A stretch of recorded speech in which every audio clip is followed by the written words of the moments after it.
Do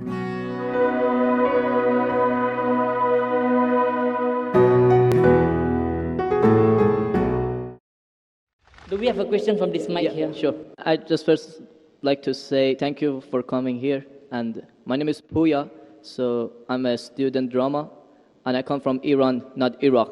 Iran, the old name Persia. So I come from a religious family. My family are Muslim, but I born as a Muslim, but I didn't want to born as a Muslim because, so as a family I born, but still I haven't accepted Islam because of some certain points. My main question was about the time, like ancient time, back to the 1,000 years ago, when the time the Islam come to my country and we became a Muslim. So as I read in the history and those kind of stuff, I found it out that the Arab countries, so they attacked my country and they invade my country and they brought Islam by force without my king accepted. So Persia was an old country and it was the most civilized country from the ancient time until now. We believe a real God, we were worshipping a real God, and our religion was Zartosh. So he was a prophet also. So we believe in good deeds, good thought, good words. So even Cyrus the Great, he was the king of the world and he was doing a lot of good things. Even some people, they was confused that they called him Masih. He was doing many good things, but he was never said, I'm a prophet, I'm a God. But even though that king, when he attacked the other country, he never killed a civilian, he never raped a woman, and he never made them to change the religion. Even somebody was worshipping a cow, he respect for them, even though he was worshipping a real God. He could make them to worship also same as what he's worshipping. But in the Islam way, if you're going to promote your religion, doesn't mean that you have to force it to somebody else or you have to make them to accept that religion, because human being means freedom. So anyone, they should have a right, human rights. So maybe those people that didn't want that religion, so why they have to attack and to bring it by force? That was the main question that make my heart a bit to make me to my belief go down. So brother, are you Parsi? Pardon? Yeah, I'm from Fars. Are you a Parsi? You mean Farsi? Are you a Parsi? Are you a Zoroastrian? No, I'm not following any religion. You don't belong to any religion. I don't believe. But you said your parents were? My parents are Muslim, but because of this confusion and stuff, I never try to follow the religion. I just believe in real God and doing the good things. So you believe in real God and good things. What are the good things? Where do you get the good things from? Good things like I don't harm the others. Whatever I'm doing, not try to harm the others. That's the first thing. As much as you can do the good things, even helping the others, and believe in the real God, not worshiping a stone or leaf or whatever. And I believe God is single. But I didn't. So you have your own philosophy.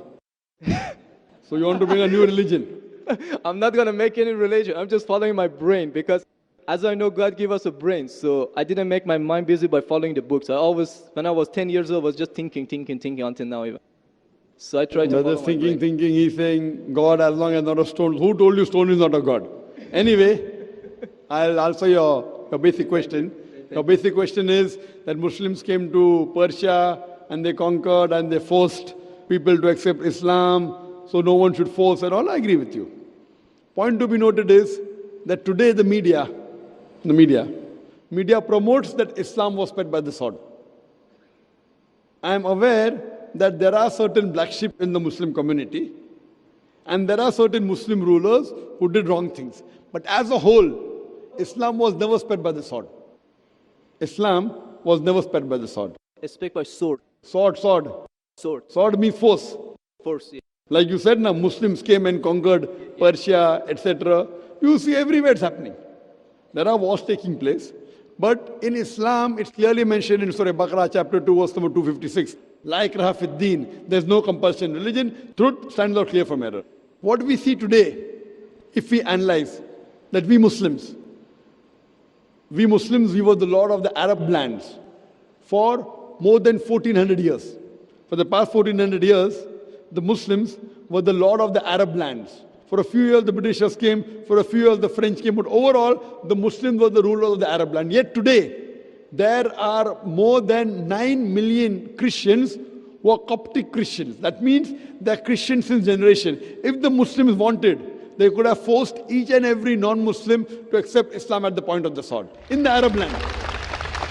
These more than 9 million Coptic Christians, they are giving Shahada. They are bearing witness that Islam was spread by the sword. We Muslims, we ruled India for more than 1,000 years. We ruled India for more than 1,000 years. If we wanted, we could have forced every non-Muslim Indian to accept Islam at the point of the sword. Today, more than 80% of the Indians are non-Muslims. These more than 80% non-Muslim Indians, they are giving shahada, they are bearing witness that Islam was inspired by the sword. Which Muslim army has come to Indonesia? Indonesia today has the largest number of Muslims in any country, more than 200 million Muslims. In Malaysia, more than 55% of the citizens of Malaysia are Muslim. I am asking you, which Muslim army came to Malaysia? Your country, which Muslim army came? Which Muslim army went to the east coast of Africa? It was the business, it was the traders. When they came here, people accepted this religion. It is the media hype which talks about Islam was spread by the sword. Yes, there were a few people. There were a few black sheep of the Muslim community. Brother, you asked the question, you're listening or you're raising the hand? Okay, sure. You asked the question, you gave the background, I listened to it, and now you want to raise your hand. I have not completed my answer. Okay, sure. Continue. If you ask the question, you should think. Because if you're thinking something, I'm a doctor. If you're thinking, that means you won't hear my answer. If I ask you to repeat, you won't be able to repeat 25%. So when you listen, you should give attention. I'm a doctor. I've done psychology also. So, this is the media hype. If you read Thomas Carlyle, historian, he writes in his book, Heroes and Hero Worship. He puts number one hero prophet as Prophet Muhammad Sallallahu Alaihi Wasallam. He's a Christian. He says, if every new idea originates in one man's head, it dwells alone in the full world. It will do little good if he takes up a sword and propagates it. You have to first get your sword. He's talking about sword of intellect. There was a survey done in the Plain Truth magazine, a survey in the increase of the major world religions in a span of 50 years. In a span of 50 years, from 1934 to 1984. In a span of 50 years, the increase in the major world religion. It came in Reader Digest, Almanac Yearbook, 1984. Number one maximum increase in any religion, it's Islam, 235%. Christianity, only 47%. I am asking you, which war took place between 1934 and 1984, which forced the non-Muslim to accept Islam? Which war? Which war? Today, leave aside the past. Today, the fastest growing religion in America is Islam.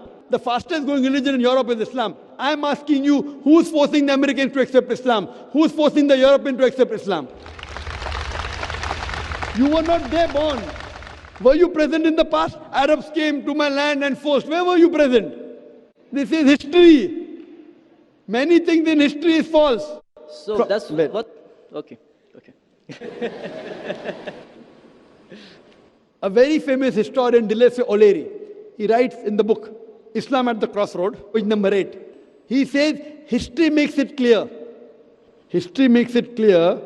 that the legend of fanatical Muslims sweeping across the world, forcing Islam at the point of the sword, is the most fantastic, absurd myth that historians ever repeated. Who says that? Dilese O'Leary. History makes it clear that the legend of fanatical Muslims forcing Islam at the point of the sword over conquered races is the most fantastic, absurd myth that historians ever repeated. This is just in the media today. Muslim terrorist. I am asking you, did any Muslim attack you in this country? No, never. But the media says Muslims are terrorists. Yeah, media is just nonsense. Yes, same way your history is also nonsense. When media is nonsense, the history is also nonsense. Some is correct, some is wrong. That's the reason, if you hear the answer, I would like to end my answer with the quotation of Dr. Adam Pearson. Dr. Adam Pearson says that people who worry that one day nuclear weaponry will fall in the hands of the Arabs, they fail to realize that the Islamic bomb has already been dropped.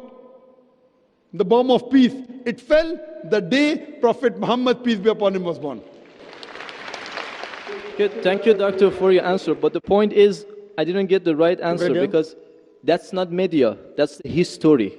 And history is not something that can be written the false way, because if it be written the false way, it can be changed. But that was the true history in all over the world and is written everywhere. Brother, did you hear my quotation of Dilese O'Leary? Can you repeat it? Repeat what? Repeat Delesio O'Leary's quotation. I said it twice, not once, twice. Most of my answer was once. I said twice. Now repeat it. Repeatedly 50%. So what's the point of repeating that word? I want to know whether it went into your head or not. No, because that's what is in my head that is a history first thing. I am asking you, can you repeat the statement, the answer which I gave earlier? If you cannot repeat, that means it's useless me repeating the answer. You're not listening to me. You're thinking something. No, I'm listening to you. You're Can saying you repeat? that is media, that is can false, you that's the repeat history. the statement of Delesio O'Leary, a very famous historian? No, I can't. I'm saying it for third time. Listen to it and go behind the queue. Delesio O'Leary says that history makes it clear the legend of fanatical Muslims forcing Islam at the point of the sword over conquered races is the most fantastic, absurd myth that historians have ever repeated. Delesio O'Leary says history has been telling falsehood, and you're saying history, I believe in history. Delesio O'Leary is saying that what history says that Muslims are forcing Islam at the point of the sword is the most fantastic myth that historians have repeated. So you have got influenced by the myth. So now think it's a myth and forget it and believe in the fact. The fact is you read the Quran, and inshallah I want you to revert to Islam. Revert back to the religion of your parents, inshallah. Okay. Okay, thank you. Thank you. In the unseen, and the unseen we only know through the Quran and the Sunnah. No person can know the unseen in its entirety except through the Quran and Sunnah. And we have Allah subhanahu wa ta'ala who has been very merciful to us to tell us what is happening in the unseen. Belief in the unseen is a very fundamental characteristic of a Muslim. And that's why at the very beginning of the Quran, in Surah Al-Baqarah, just after the opening Surah Al-Fatiha, the opening chapter, Allah subhanahu wa ta'ala describes the successful people.